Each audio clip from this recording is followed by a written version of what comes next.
दोस्तों नमस्कार। ऑनलाइन जी के भंडार में आप सभी का स्वागत है। आज हम आपके लिए भारतीय इतिहास के कुछ महत्वपूर्ण नोट्स लेके आए हैं। आज हम भारतीय सभ्यता, समाज एवं संस्कृति के बारे में पढ़ने वाले हैं। ठीक है दोस्तों, इसके अंतर्गत सबसे पहले आता है अपनी सिंधु घाटी सभ्यता। इसकी शुरुआत हुई थी दोस्तों 2500 ईसा पूर्व से लेकर यह 1500 ईसा पूर्व तक चली थी। ठीक है दोस्तों, सिंधु घाटी सभ्यता सबसे प्राचीनतम सभ्यता है।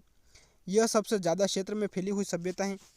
इसके हम कुल क्षेत्रफल की बात करें तो इसका कुल क्षेत्रफल है 12,99,600 वर्ग किलोमीटर। ठीक है दोस्तों, 1924 में भारतीय पुरातत्व सर्वेक्षण विभाग के महानिदेशक सर जॉन मार्शल ने क्या किया था दोस्तों, इस सभ्यता का नामकरण सिंधु घाटी सभ्यता किया था। ठीक है दोस्तों, इसको याद रखना है। किसने किया था? सर जॉन मार्शल ने किया था। क्या किया था? सिंधु घाटी सभ्यता। कब किया था? 1924 में। ठीक है दोस्तों, आगे बढ़ते हैं हम। 1947 के बाद इसे हड़प्पा सभ्यता कहा जाने लगा। ठीक है दोस्तों, हड़प्पा सभ्यता कब कहा जाने लगा? तो 1947 के बाद में। ठीक है दोस्तों, वर्तमान में सिंधु सरस्वती सभ्यता या सरस्वती सभ्यता का मत भी प्रस्तुत है। ठीक है दोस्तों, सरस्वती सभ्यता एवं सिंधु सरस्वती सभ्यता का मत भी प्रस्तुत है। ठीक है दोस्तों, आगे बढ़ते हैं हम। अलेक्जेंडर कनिंघम के बारे में पढ़ते हैं। ठीक है दोस्तों, इसने क्या किया था? 1875 ईस्वी में हड़प्पा टीलों का सर्वे किया था। 1900 में पुरातात्विक विभाग 1904 में पुरातात्विक विभाग की स्थापना की थी और इसे भारतीय पुरातत्व के जनक के रूप में जाना जाता है। और अपने राजस्थान के पुरातात्विक विभाग के जनक कौन है दोस्तों? Carlyle, CL Carlyle. ठीक है दोस्तों, इसको भी ध्यान में रखना है। आगे बढ़ते हैं हम।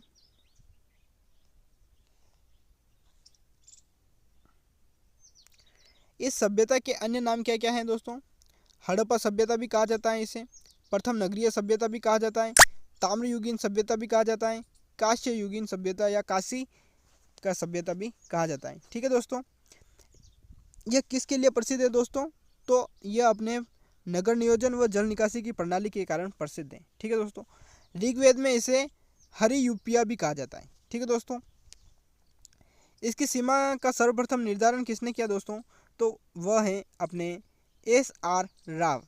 इन्होंने सिंधु घाटी सभ्यता का सीमा जितनी भी क्षेत्र में फैली हुई है उसका निर्धारण किया था। ठीक है दोस्तों, और सिंधु घाटी सभ्यता की आकार की बात करें हम तो सिंधु घाटी सभ्यता का आकार कैसा है दोस्तों? तो त्रिभुजाकार है। ठीक है दोस्तों, अपने राजस्थान का आकार कैसा है? चतुर्भुजाकार। तो इसका सिंधु घाटी सभ्यता का आकार कैसा है?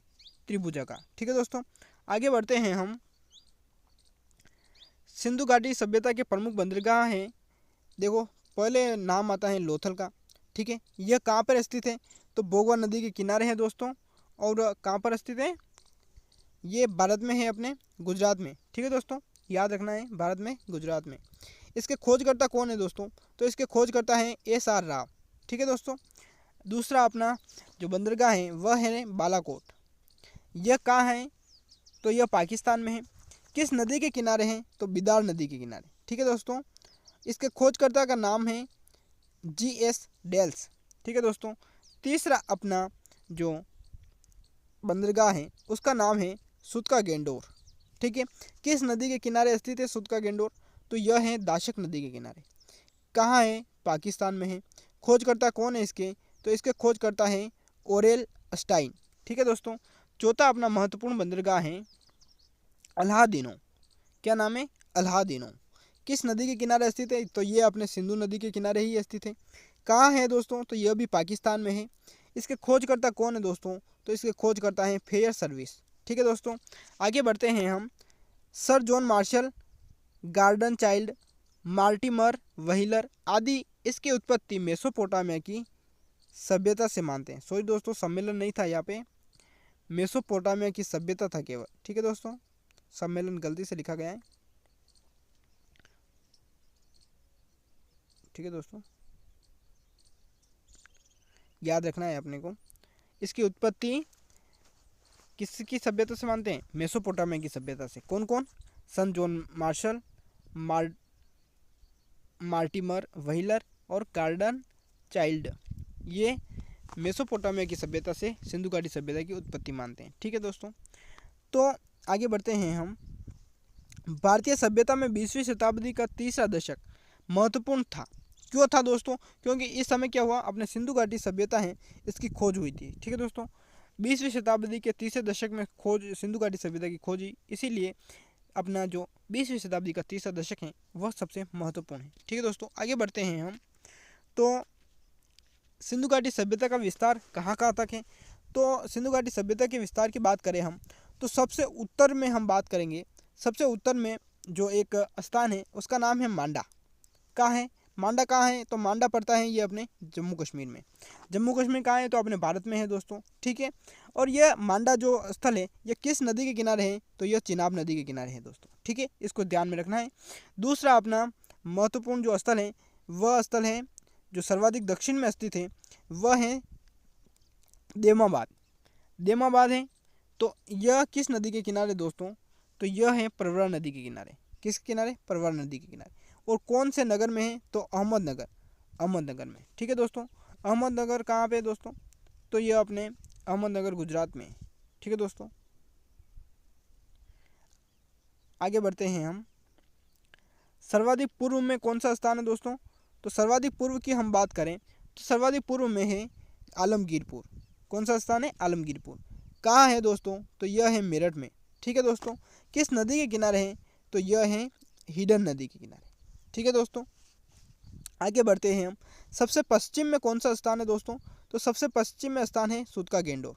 ठीक है, और यह कहाँ है? बलूचिस्तान, पाकिस्तान में। ठीक है दोस्तों, और किस नदी के किनारे स्थित है? तो दाशक नदी के किनारे। ठीक है दोस्तों, इन स्थानों का भी ध्यान रखना है। सबसे पूर्व में कौन सा स्थान है, सबसे पश्चिम में कौन सा स्थान है, और सबसे उत्तरी में कौन सा स्थान है, सबसे दक्षिण में कौन सा स्थान है, और किस नदी के किनारे ये स्थान स्थित है उसका भी ध्यान रखना है दोस्तों। ठीक है दोस्तों, आगे बढ़ते हैं हम।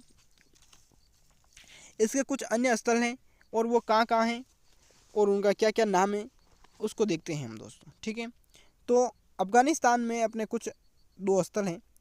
ठीक है, इस सभ्यता के, तो वह है मुंडीगाक, शोरतुगुई। ये दोनों स्थल कहाँ हैं? पाकिस्तान में। ठीक है, बलूचिस्तान में भी इस सभ्यता के स्थल मिलते हैं, तो वह है मेहरगढ़, सूत गेंडोर, सूत कोह, बालाकोट। ये चारों स्थान कहाँ हैं? बलूचिस्तान में। सिंध प्रांत अपने पाकिस्तान में भी कुछ स्थल हैं, तो सिंध प्रांत में कौन कौन से स्थल हैं? कोट दीजी, मोहनजोदड़ो और चन्हूदड़ो। इसमें अपन को जो मैंने हाईलाइट कर रखा है वह अपने एग्ज़ाम में पूछे जाने की इनकी संभावना ज़्यादा होती है। ठीक है दोस्तों, इनके बारे में हमेशा याद रखना। ठीक है दोस्तों, आगे बढ़ते हैं हम। अपने जो पश्चिम बंगाल है पाकिस्तान की, उसमें अपने जो सिंधु सभ्यता के स्थल हैं वह कौन कौन से हैं दोस्तों? तो वह हैं हड़प्पा, जिसकी सबसे पहले खुदाई हुई थी। किसने की थी? दयाराम साहनी ने। ठीक है दोस्तों, कब की थी? 1921 में। जो ये सबसे सर्वप्रमुख स्थल हैं। ठीक है दोस्तों, उसके बाद आता है रहमान डेरी, जलालपुरा, सराय, गोला और गनेरीवाला। ठीक है, आगे बढ़ते हैं हम।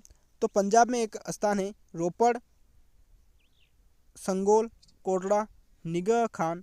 ये स्थान अपने भारत में है दोस्तों। ठीक है, भारत के भी कहाँ है? पंजाब में। ठीक है, आगे बढ़ते हैं। हरियाणा में भी कुछ स्थान है दोस्तों, राखीगढ़ी, बनवाली, मिताथल, सीसवाल। ये चारों स्थान कहाँ हैं? तो अपने हरियाणा में है। जम्मू कश्मीर में केवल एकमात्र एक ही स्थान है जो अपने सबसे उत्तरी में स्थित है, वह है मांडा, चिनाब नदी के किनारे स्थित है। ठीक है दोस्तों, और अपन आगे बढ़ें तो आगे जो अपने पश्चिम में उत्तर प्रदेश है, उत्तर प्रदेश में भी दो स्थल आ जाते हैं इसमें, आलमगीरपुर, हुल्लास, सहारनपुर। ठीक है दोस्तों, अपने गुजरात की बात करें तो गुजरात में भी इस सभ्यता के कुछ स्थल मिलते हैं। अपने गुजरात में सबसे ज़्यादा स्थल है। ठीक है दोस्तों, तो इसके गुजरात में कच्छ जो अपना काठियावाड़ है, काठियावाड़ में जो ज़िला है काठियावाड़, उसमें कौन कौन से स्थल मिलते हैं? तो उसमें बात करें हम लोथल की, रंगपुर की, रोजड़ी, और आगे हैं धोलावीरा और मालावन। ये कहाँ है दोस्तों? तो ये काठियावाड़ ज़िले में है। और कच्छ का रण, इसमें कौन कौन से स्थल मिलते हैं? तो इसमें मिलता है धोलावीरा के कुछ साक्ष्य मिलते हैं, देशलपुर, उसके बाद में सुतकोटड़ा, ये भी कहाँ है अपने कच्छ के रण में। राजस्थान में केवल एक स्थान है सिंधु घाटी सभ्यता का, वह है कालीबंगा।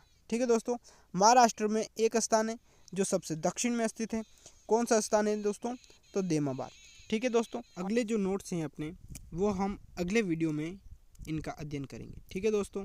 यदि हमारा वीडियो पसंद आए तो वीडियो को लाइक कीजिए, अपने दोस्तों के साथ शेयर कीजिए, और यदि आपने ऑनलाइन जीके भंडार को सब्सक्राइब नहीं किया हो तो आप हमारे चैनल को सब्सक्राइब कीजिए।